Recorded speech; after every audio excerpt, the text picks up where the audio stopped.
Hola, ¿qué tal, controlero y controlera? Te doy la bienvenida nuevamente a otro video del canal de controlautomáticoeducación.com.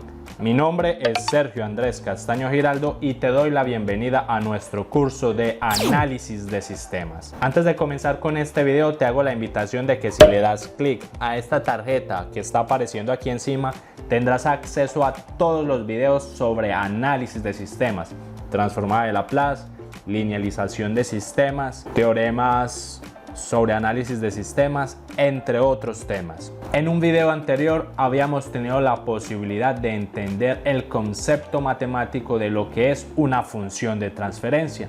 Te lo estoy dejando en esta tarjeta que está aquí encima. Aprendimos que una función de transferencia tiene ceros y tiene polos. Los polos dominan la dinámica del sistema y también me brindan la estabilidad del sistema. Sin embargo, ¿cuál es la funcionalidad que tienen los ceros? ¿Por qué se llaman ceros? ¿Cómo es que estos afectan la dinámica del sistema? Vamos a entender entonces en qué consiste. Comencemos. Si lo deseas, puedes aumentar la velocidad del video para que hagas la explicación mucho más rápida o dinámica. Bueno, entendamos entonces cuál es el objetivo de un cero en un sistema. Para entender esto, entonces ya les dije que todo va a partir del entendimiento de nosotros saber primero qué es una función de transferencia y por supuesto debemos saber utilizar la herramienta de la transformada de Laplace, porque si ustedes no saben utilizar dicha herramienta, pues no van a entender muy bien el concepto de lo que es un cero en un sistema. Partamos entonces un poco de la idea de este canal que se concentra principalmente en el control de procesos industriales. Si suponemos que tenemos un reactor y dicho reactor lo podemos representar como un sistema, en este caso una caja que será mi proceso, que tiene una entrada y tiene una salida. Nosotros ya hemos venido trabajando en nuestro curso de análisis de sistema que este proceso pues puede ser modelado a través de ecuaciones diferenciales. Por ejemplo, aquí tenemos la ecuación diferencial que me indica el comportamiento dinámico de la concentración que se está produciendo al interior de este reactor, que en este caso es la concentración del producto B. Sin embargo, habíamos visto que esto podríamos representarlo linealmente a través de una función de transferencia que se encarga simplemente de transformar la ecuación diferencial utilizando la herramienta de la transformada de Laplace a una ecuación algebraica, o sea, una ecuación que tiene un polinomio en el numerador y un polinomio en el denominador. Desde aquí entonces parte el fundamento de que ustedes deberán sí o sí entender cómo funciona la transformada de Laplace. Si todavía no has visto todos los videos donde te explicamos cuáles son las entradas que podemos aplicar a los sistemas a través de la transformada de Laplace, o no sabes resolver sistemas utilizando la transformada de Laplace, dale clic a esta tarjeta y entiende y aprende a manejar esta importante herramienta. Teniendo entonces la función de transferencia como la vemos aquí en pantalla de una forma generalizada,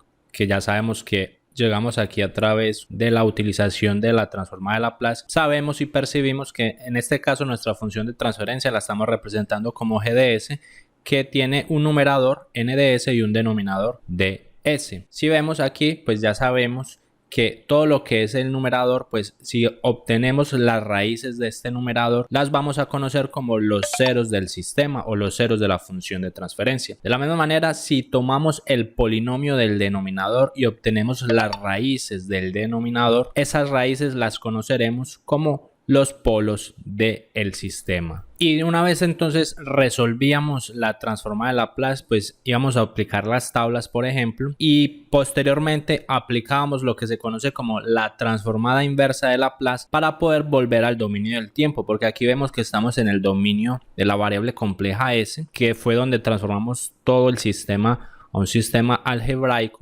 y ahora aplicando la transformada inversa simplemente volvemos al dominio del tiempo. Aquí vemos que tenemos ahora nuestra función o nuestra respuesta en el tiempo. En este caso es muy importante notar que la respuesta de todos los sistemas siempre es una respuesta del tipo exponencial.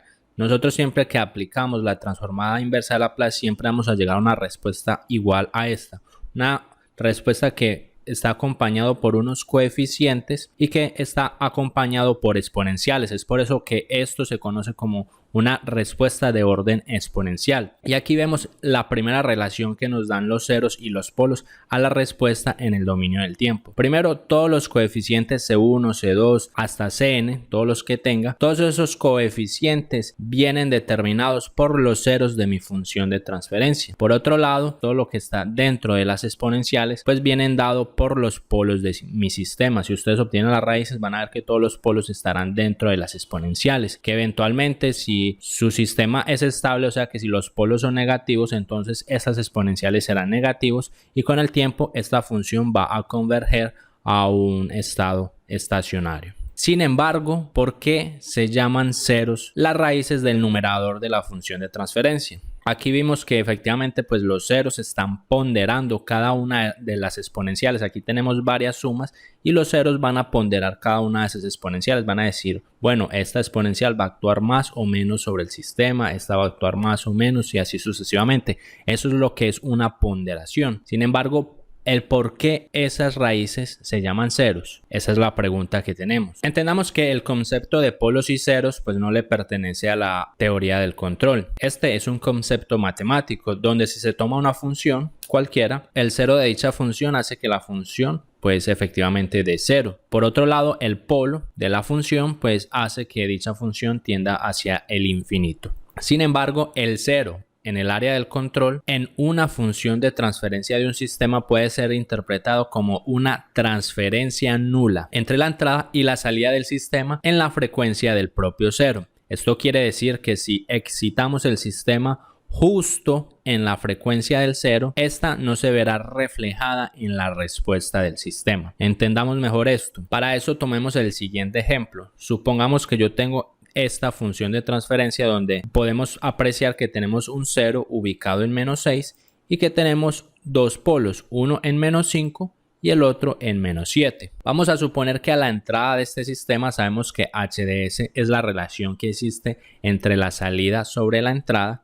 Supongamos entonces que a la entrada yo quiero aplicar una entrada del tipo exponencial, o sea, una entrada de e a la menos 6t. ¿Qué va a suceder entonces con la respuesta de este sistema? Obviamente todo lo que yo coloco en la entrada, ustedes siempre que coloquen alguna señal en la entrada, si ustedes miran la respuesta, esa respuesta siempre va a tener la señal que ustedes colocan en la entrada. Pero en este caso, miremos que yo estoy colocando una señal justamente donde está el 0 del sistema. Entonces, si tengo esta entrada e a la menos 6t, vamos a obtener la transformada de Laplace de este sistema. Sabemos que la transformada de Laplace es 1 sobre s más 6. Ahora si aplicamos la entrada a este sistema para obtener mi respuesta, sabemos que la respuesta viene dado por la función de transferencia h de s multiplicado la entrada, en este caso en el dominio transformado de Laplace. Si hacemos ese producto, pues vamos a ver que este s más 6 pues se irá a cancelar con este s más 6. Por consiguiente, en mi salida pues estaría obteniendo una respuesta dada por esta función de transferencia de 1 sobre s más 5 y s más 7. Eso quiere decir que a pesar de yo haber aplicado esta exponencial de e a la menos 6t, en mi respuesta en la salida pues no estoy viendo reflejado esa exponencial, y es porque casualmente apliqué una entrada que coincide con el 0 del sistema. Es por eso que si excitamos el sistema justo en la frecuencia del 0, pues esta no se verá reflejada en la respuesta del sistema. Vemos entonces que esta exponencial pues no aparece en la salida. Vamos a hacer otros ejemplos para que quede más claro. Este mismo ejemplo lo podemos resolver en el dominio temporal. Para eso, si obtenemos la ecuación diferencial que representa esta función de transferencia, pues es muy fácil. Simplemente tomamos el denominador, lo subimos al otro lado y sabemos que un s pues es una derivada y un s al cuadrado pues es una segunda derivada. Entonces simplemente transformando este denominador tendríamos que sería segunda derivada de y más 12 derivada de y más 35 de y. Simplemente ustedes solucionan este polinomio y lo pasan al dominio temporal. Eso también ya lo aprendimos a hacer. Va a ser igual a la entrada. La entrada es esto de aquí. Sabemos que s es una derivada, entonces sería derivada de la entrada u de t más 6 u de t. Nuevamente, si tenemos la entrada del tipo exponencial, Esa entrada entonces irá aquí donde está UDT. Necesitamos saber entonces cuál es la derivada de UDT. Si derivamos aquí UDT, pues sabemos que la derivada sería menos 6e a la menos 6t. Ahora sí, sustituyamos esta entrada aquí en nuestra ecuación diferencial.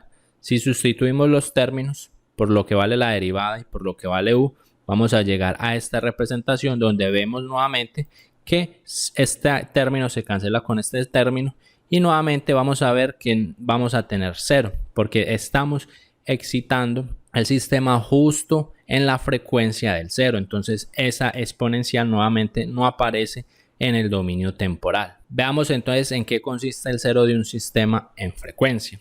Si pensamos en el dominio de la frecuencia, sabemos, esto lo conocemos gracias a nuestro curso de respuesta frecuencial que tenemos aquí en el canal, que al aplicar una señal senoidal en la entrada, pues a la salida también tendremos una misma señal senoidal con una determinada amplitud y desfase. En esta explicación utilizaremos bastante el concepto del dominio frecuencial y aquí tenemos un curso sobre el diagrama de Bode. Si todavía no has tenido la posibilidad de estudiar el diagrama de Bode o la respuesta frecuencial, dale clic a esta tarjeta que está apareciendo aquí encima y entiende cómo funciona. Vemos entonces que si tenemos este sistema donde le aplicamos una señal senoidal a la entrada, pues a la salida debo siempre obtener una señal senoidal, bien sea atenuada como en este caso y muchas veces desfasada con relación a la señal de entrada. Sin embargo, si por ejemplo a este sistema le inyectamos una señal senoidal con una frecuencia omega 0 y vamos a suponer que nuestro sistema GDS justo tiene también un 0 en la misma frecuencia, un 0 en omega 0. Vamos a notar que a la salida pues no vamos a ver nada, vamos a recibir una señal totalmente en 0. Aquí tenemos la comparación, aquí en la entrada estamos inyectando esta señal senoidal con una frecuencia omega 0 de 1 y vemos que como este sistema tiene ese mismo 0, entonces en la salida pues vemos que eventualmente en régimen permanente se va a mantener en 0 porque estamos excitando justo en la frecuencia del 0 y de ahí es que viene el otro concepto del 0. Vemos que si lo excitamos justo en la frecuencia pues vamos a tener 0 en la salida o respuesta del sistema.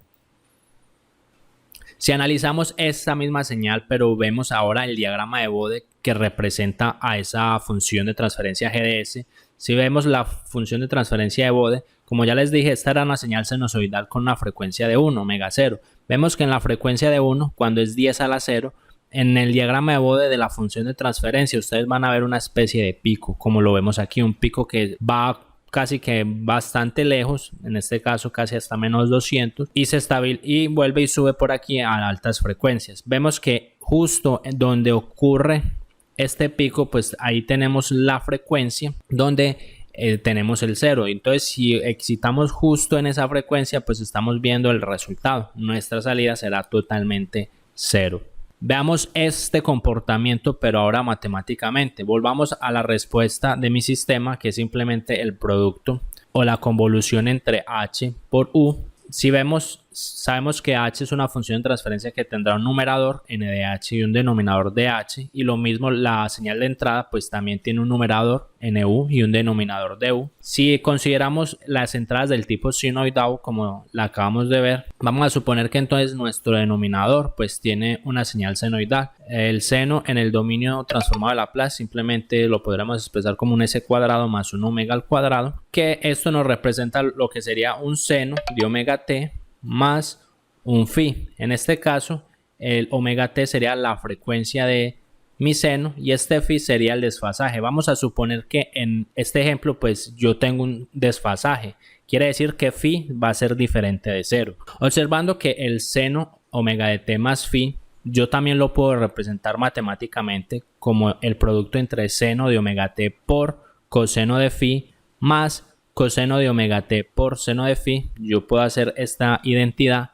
Entonces si aplicamos la transformada de Laplace de esta señal senoidal de seno omega t más phi, vamos a tener que inicialmente tendríamos este coseno de phi por la transformada de Laplace de seno de omega t, pues simplemente viene dado por omega sobre ese cuadrado más omega al cuadrado más el segundo término que sería seno de phi. Sabemos que phi es una constante que es el desfasaje, por la transformada de Laplace de coseno de omega t. La transformada de Laplace de coseno es s sobre s cuadrado más omega al cuadrado. Aquí nuevamente podríamos comprobar lo que vimos en los slides anteriores.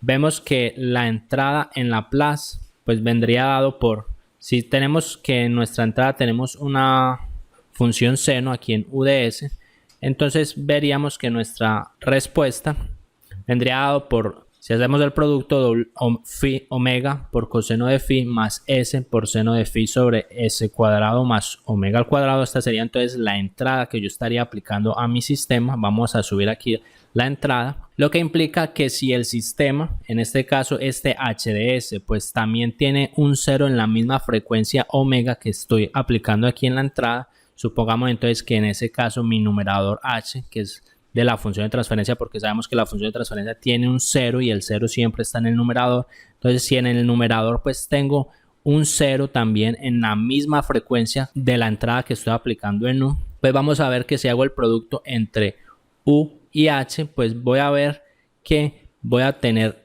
primero en el numerador pues esta ecuación y voy a tener pues un denominador. Lo importante que ustedes tienen que notar aquí es que en la respuesta pues no voy a tener los modos de s igual a más o menos j omega, o sea, no aparecen en la respuesta. Sabemos que si ustedes obtienen, por ejemplo, aquí en nuestra entrada, en nuestro numerador, que son los ceros, si ustedes obtienen la raíz de esta ecuación, la raíz es simplemente raíz de menos omega, o sea, S sería más o menos j omega, porque una raíz negativa me da pues un número imaginario puro. Vemos que aquí en la respuesta de mi sistema ya no tengo ese 0, no tengo el 0 en más o menos j omega, porque el sistema pues se ha cancelado debido a que yo le puse una entrada justo en el 0 del propio sistema. Hasta aquí entonces tenemos dos conclusiones fundamentales. Primero, vimos que los ceros cancelan la respuesta del sistema en una determinada frecuencia. Y como segunda conclusión que hemos visto de los ceros es que los ceros son capaces de ponderar cada una de las exponenciales que representan la dinámica del sistema. Pero entendamos un poco entonces cómo este cero afecta la dinámica del sistema, por ejemplo, cuando ya no se excita en el propio cero o en la propia frecuencia del cero, porque ya vimos que obviamente cuando se excita en esa frecuencia pues vamos a tener una respuesta nula, pero cuando no se excita vamos a ver que el cero pues va a tener cierta influencia sobre la respuesta del sistema. Si retomamos nuestro ejemplo nuevamente a la función de transferencia que ya tenemos, vamos a hacer un primer ejercicio. Supongamos inicialmente que nuestra función de transferencia pues no tiene un 0, es decir que ella va a estar representada por esta h1, donde le hemos quitado el 0, simplemente tiene aquí un numerador en 6 y tiene los dos polos en menos 5 y en menos 7. ¿Cómo sería la respuesta dinámica de este sistema? Ustedes ya saben obtener la respuesta dinámica de la transformada de Laplace justo por ejemplo aquí cuando tiene dos polos reales y distintos. Si obtenemos la respuesta de este sistema ante una entrada del tipo escalón unitario, vamos a ver que la respuesta temporal, ustedes aplicando la transformada de Laplace pueden darle pausa, van a llegar más o menos a una ecuación temporal de la siguiente forma. Vemos que nuevamente los polos están aquí en las exponenciales que están en negativos, entonces con el tiempo esos exponenciales se van a volver ceros y él va a tender a un estado estacionario aquí en 0.17. Y por lo tanto la respuesta de mi sistema sin el 0, porque estamos haciendo esa primera suposición, que no tenemos el 0, entonces tendríamos más o menos una respuesta de este tipo, donde vemos que efectivamente nos estamos estacionando aquí en 0.17. Perfecto. Ya sabemos cuál es la respuesta de mi sistema sin el 0. Vemos que es una respuesta que no tiene ni sobreimpulsos, ni tampoco es una respuesta que oscila. Esto es una respuesta del tipo S. Ahora vamos a colocar el 0. Entonces nuevamente tenemos nuestra función de transferencia con el 0. Vamos a representarlo de una forma. Ustedes pueden concordar conmigo que yo puedo representar esta función de transferencia de la siguiente forma. Puedo representarlo como 6 sobre S más 5 por S más 7, que es lo que acabamos de ver como obtuvimos la respuesta de esta parcela, multiplicado por S sextos más 1. Ustedes ven que esta igualdad es totalmente equivalente a esta. y por lo tanto yo podría expresar mi función de transferencia de la siguiente forma. Aquí lo estoy haciendo de esta forma es para que ustedes entiendan el por qué o cómo es que influencia el 0 sobre la respuesta del sistema. Si vemos estas dos parcelas aquí, 6 sobre s más 5, pues era el h1 que teníamos anteriormente, era este aquí, este h1. Vemos que el h1 nosotros ya sabemos cómo él se comporta, una respuesta del tipo s. Entonces, como ya sabemos el comportamiento de ese sistema, sabemos que aquí lo tengo h1 y aquí lo tengo también en h1, sino que aquí ahora le tengo que agregar esta s. Vamos a representar este sistema que acaba de llegar aquí en un diagrama de bloques. Entonces inicialmente pues voy a decir que tengo una entrada que va a multiplicar a mi h1. Entonces la entrada va a multiplicar al h1 que sería este de aquí. Pero aquí tengo una s. Ustedes saben qué es una s. La s es una derivada. Entonces como lo pongo aquí en el diagrama de bloques, simplemente voy a poner una derivada que viene de esa s. ¿Cierto? Solo que esa s pues está siendo dividida por quién o está siendo multiplicada por quién, por un sexto. Entonces lo multiplico por un sexto y aquí simplemente lo sumo, vemos la suma, entonces estamos poniendo aquí la suma. Entonces aquí vemos que tengo h1, nuevamente h1, este h1 me daría una respuesta y1, pero de la misma forma el h1 está siendo derivado, o sea, multiplicado por este s y a la vez multiplicado por un sexto, entonces multiplicado por este término. Entonces aquí abajo tendría esta primera respuesta sumado con esta otra respuesta que sería y1. Muy bien, tengo entonces mi sistema. Aquí entonces tenemos varias gráficas y vamos a entender ellas. Inicialmente en esta gráfica de aquí tenemos la respuesta de y1, que es la respuesta que yo tendría aquí. Si vemos la respuesta de y1 es simplemente la respuesta de h1, es la misma respuesta que teníamos, que era este sistema solito. Recordamos que él se estabilizaba en más o menos 0.17. Sin embargo, aquí tenemos también que incluir lo que es la derivada. ¿Cuál sería entonces la derivada de esta función? Si derivamos esta respuesta y1, si derivamos la respuesta aquí en azul, al derivar la respuesta vamos a ver que la derivada será esta aquí en líneas puntilladas rojas, que es la derivada de y de t. La derivada entonces obviamente es 0 al origen, va a obtener el punto máximo aquí en el punto de inflexión de la respuesta y nuevamente en el régimen estacionario volverá a ser 0. Esa es la derivada de esta función. Igual, esta gráfica o el código que genera esta gráfica se los voy a dejar en el sitio web, así que vayan, revisen en este momento la descripción de este video porque allá está el link para que puedan descargar estos códigos totalmente gratis. Muy bien, ya hemos graficado lo que es la derivada de y, pero a mí no me interesa esta derivada, a mí me interesa es quién, un sexto de la derivada. Si yo multiplico esa derivada que está aquí en rojo por un sexto, pues obviamente la derivada va a ser más pequeñita, como la vemos aquí en negro, entonces sería un sexto de la derivada. Y nuevamente, simplemente para obtener la respuesta total de mi sistema, que es este aquí, nuevamente recordemos que yo simplemente lo dividí aquí, pero es la misma cosa, es equivalencia, ustedes son ingenieros, saben de eso. Entonces simplemente para obtener la respuesta total de mi sistema ahora con este 0, es simplemente sumar, porque son dos sistemas lineales, es simplemente sumar la azul, que la tenemos aquí, sumar esa señal azul con la señal negra que la tenemos aquí. Si ustedes suman esas dos señales van a obtener la respuesta del sistema con un 0, que simplemente si suman esas dos señales van a ver que es esta aquí. Vemos que es un poco parecida con la azul, ¿cierto? Que la azul era cuando no teníamos el 0, solo que aquí vemos que la diferencia radica mucho aquí al comienzo. Vemos que aquí teníamos como una especie de flexión, pero aquí no, aquí ya sube más rápido. Vemos que ese 0 realmente lo que hizo es hacer que mi respuesta creciera pues un poco más rápido, aquí era más demorada. De esa forma entonces vimos cómo se obtiene la respuesta y vemos que el 0 realmente me está ayudando a acelerar la respuesta. Y obviamente estas respuestas que estamos viendo aquí pues dependen de este 0 que estamos colocando. Aquí estoy colocando un 0 en 6, pero ¿qué sucede si coloco otro tipo de 0? Vamos a suponer que yo coloco un 0 en 2. Entonces nuevamente sustituyo aquí el 6 por 2, entonces me va a quedar aquí el 2, obviamente dividido por 2, toda la equivalencia por 2. Nuevamente tendríamos entonces un sistema así representado simplemente representando este sistema, tendría una dinámica de este tipo. En este caso la derivada tiene una mayor influencia. Cuando derivo esta función en azul sería esta derivada aquí, solo que ahora como a mí me interesa es no la derivada, sino la derivada multiplicarla por un medio, o sea, esta a la mitad, la del rojo a la mitad sería esta negra. Vemos que la negra, pues la derivada es mucho mayor a la anterior. La anterior veamos que era un sextico, un cestico es pequeña, pero ahora es un medio. Entonces sabemos que la respuesta de este sistema con ese 0 es la suma del azul con la negra. Si sumamos esas dos señales por ser sistemas lineales, vemos que este 0, por tener ese 0 más cerca al eje imaginario, me va a provocar que mi sistema tenga un sobreimpulso. Vemos que inclusive aquí no tenemos ningún polo complejo conjugado, que sabemos que los polos complejos conjugados generan oscilaciones. Aquí no tenemos nada, pero ese pico o ese sobreimpulso está siendo generado por ese 0. Si lo analizamos a través del diagrama de polos y ceros, veamos cómo funciona. Inicialmente, supongamos, aquí tenemos los dos polos en -5 y en -7.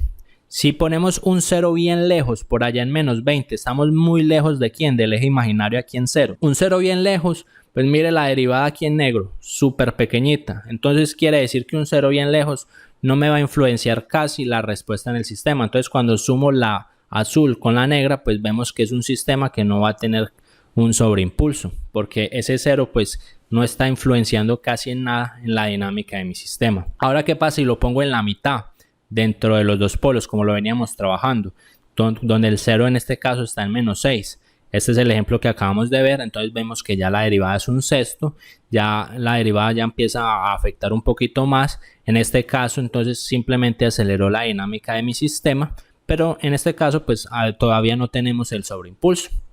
Y por último, si vemos el caso, por ejemplo, cuando el 0 ya está más cerca al eje imaginario, aquí en 0, por ejemplo, este 0 está en -1, vemos que la derivada es bastante grande, sería esta aquí en negro, justo se solapa con la derivada en y de t, y vemos que al sumar esas dos señales, la negra con la azul, pues obviamente me va a generar un sobreimpulso más grande, que lo vamos a ver en la respuesta del sistema. Entonces aquí estamos viendo que cada vez que el 0 se acerca más al eje imaginario, pues él va a tener una mayor influencia sobre la respuesta transitoria y por lo tanto vamos a tener esos picos más grandes. Y entre el 0 más se aleje del eje imaginario, pues su influencia va a ser cada vez menor en la respuesta del sistema. Pero también nos hace falta entonces analizar el porqué del comportamiento de estos ceros en el dominio frecuencial, que sería como la tercera herramienta. Si tenemos nuestra función de transferencia nuevamente y excitamos nuevamente este HDS con un escalón, en este caso supongamos un escalón unitario, si tomamos inicialmente el diagrama de Bode de este sistema, ustedes ya deben tener la capacidad de hacer un diagrama de Bode, y si no, ya saben que tienen que ver nuestro curso de diagrama de Bode. Aquí inicialmente vamos a suponer que tenemos un 0, el 0 bien alejado por allá en 20. Inicialmente entonces aquí estamos haciendo un trazado asintótico del diagrama de Bode, donde vemos que la primera asíntota vendría dada por este S más 5 en la frecuencia 5, luego aquí entonces caemos 20 decibelios por década. Cuando llegamos a la frecuencia 7 empezamos a caer 40 decibelios por década, y cuando llegamos al 0 aquí en 20, pues simplemente el 0 suma, entonces volvemos a caer simplemente 20 decibelios por década. Notemos que cuando aplicamos un escalón unitario, una señal que únicamente tiene una componente de alta frecuencia en el momento en que ocurre el cambio, o sea, aquí en el tiempo 0, esa es la parte de alta frecuencia. Sin embargo, como él ya se mantiene estable en un determinado valor, por ejemplo en 1, ya toda esta componente aquí son componentes de baja frecuencia, es decir, la baja frecuencia aquí en el diagrama de Bode siempre es el lado izquierdo y las componentes de alta frecuencia en el diagrama de Bode es el lado derecho. Si analizamos aquí la respuesta del sistema, como lo veíamos en los slides anteriores, cuando tenemos un 0 muy lejos por allá en -20, pues la respuesta del sistema a un escalón unitario pues no va a variar mucho, porque como se ve aquí en el diagrama de Bode, el 0 solo aparece aquí en altas frecuencias. Vemos que aquí el sistema empieza normal y aquí cuando llega más o menos aquí en la frecuencia del 5, ya el sistema aquí en el margen de ganancia comienza a atenuar las señales. Entonces aquí se empieza a atenuar, inclusive ese 0 solo aparece por allá todo lejos y ya las señales pues en alta frecuencia son súper atenuadas. Entonces como está tan atenuada, pues básicamente ese 0 no está aportando nada o aporta muy poco a la dinámica de mi sistema, principalmente porque nuevamente los polos pues están más aquí a la izquierda, son los que están dominando la dinámica. Vamos a tener el segundo caso ahora cuando está dentro de los polos, por ejemplo cuando está en +6, que vemos que este 0 está entre el polo 5 y el polo 7. Si graficamos nuevamente el diagrama de Bode, vemos aquí que las dos frecuencias están aquí. Aquí el primer punto rojo sería el polo en -5, entonces cae 20 decibelios. Luego encontraría el 0, entonces vuelve y queda recto porque ya el 0 le aporta 20 decibelios, entonces vuelve y queda en 0. Y luego se encuentra con el polo en 7, vuelve y cae otros 20 decibelios. Aquí vemos nuevamente la fase. Y aquí vemos que aquí como el 0 aparece aquí ya en la mitad, vemos que ya el 0 apareció más rápido, entonces él ayuda a amplificar la señal. Vemos que ya está más hacia la izquierda, entonces ya está amplificando más la señal en bajas frecuencias. Entonces a partir de 0 pues las señales fueron amplificadas, por lo tanto la respuesta tiende a tener un comportamiento más rápido del sistema y ya podemos conseguir apreciar más ese efecto de ese 0 porque él ayuda aquí a esa amplificación de la señal, como lo vemos en el diagrama de magnitud. Y por último, pues más evidente, cuando el polo está ya en bajas frecuencias, cuando el 0 está en bajas frecuencias, por ejemplo cuando el 0 está en 1. Si graficamos nuevamente este diagrama de Bode, vemos que lo primero que vamos a encontrar es aquí en la frecuencia 1, vamos a encontrar nuestro 0. Como el 0 aporta 20 decibelios, entonces vemos que empieza a crecer 20 decibelios, o sea que la señal está siendo amplificada. Mire todo lo que me amplifica ese 0, todo lo que me amplifica la ganancia, la magnitud, empieza a subir gracias a ese 0 la amplificación que me da, y luego se encuentran los dos polos, aquí los dos polos y vuelve y cae. Vemos aquí entonces que claro que este sistema pues ya por ejemplo aquí en altas frecuencias pues tenemos un margen de ganancia mucho mayor, y por eso es que este 0 en bajas frecuencias, que él está aquí en 1, hace que se amplifiquen todo el sistema, que se amplifiquen las señales incluso en altas frecuencias, y me genere aquel pico que veíamos en la respuesta transitoria. Vemos entonces que toda la frecuencia fue mucho más amplificada en comparación a las frecuencias de régimen permanentes provenientes del escalón. Por lo tanto, debo esperar una respuesta con una mayor amplitud que el régimen permanente. Muy bien, pero como ya estamos hablando de ceros, ¿qué pasa cuando aparecen aquellos ceros conocidos como fase no mínima? Entonces, ¿qué sucede cuando cambio el signo del 0? Por ejemplo, si tenemos nuestro sistema, en este caso ahora le vamos a poner menos al comienzo, simplemente para no cambiar aquí la ganancia del sistema, pero ustedes saben que si despegan aquí el 0, ya el 0 le va a dar positivo, o sea, un 0 inestable, por así decirlo, o un 0 de fase no mínima. Nuevamente sustituyen, vamos a reemplazar todo, nuevamente la misma ecuación, solo que aquí ya será con menos. Vemos entonces que obviamente como no cambiamos la ganancia de mi función de transferencia, pues la dinámica cuando no tiene el 0, o sea, únicamente esta parcela del 6 sobre 6, S más 5 más por S más 7, sería esta azul. Sin embargo, por causa de que ahora el 0 es negativo, vemos que la derivada pues cambia de dirección. Ahora la derivada crece hacia abajo. Nuevamente aquí tenemos la derivada en rojo. Sin embargo, para este sistema pues la que me interesa es la derivada puntillada en negro. Y nuevamente la dinámica de este sistema pues vendrá dado por la suma del azul con la negra. La suma del azul con la negra me iría a dar esta respuesta. Vemos aquí también el mapa de polos y ceros, donde ubicamos los dos polos en -5 y -7, y vemos el 0 positivo o el 0 de fase no mínima que está en 6.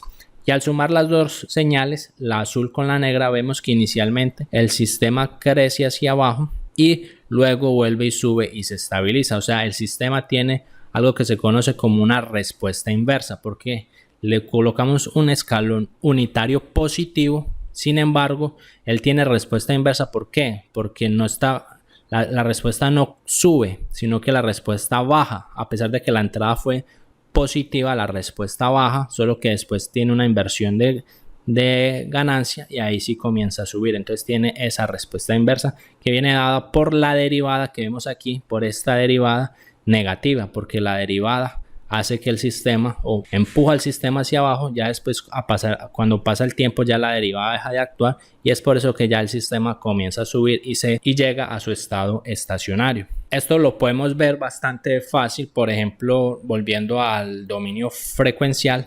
Si tomamos nuestro sistema y aplicamos nuevamente el diagrama de Bode, vemos que el margen de ganancia pues no se va a ver afectado, es exactamente el mismo margen de ganancia, pero sí me afecta el margen de fase.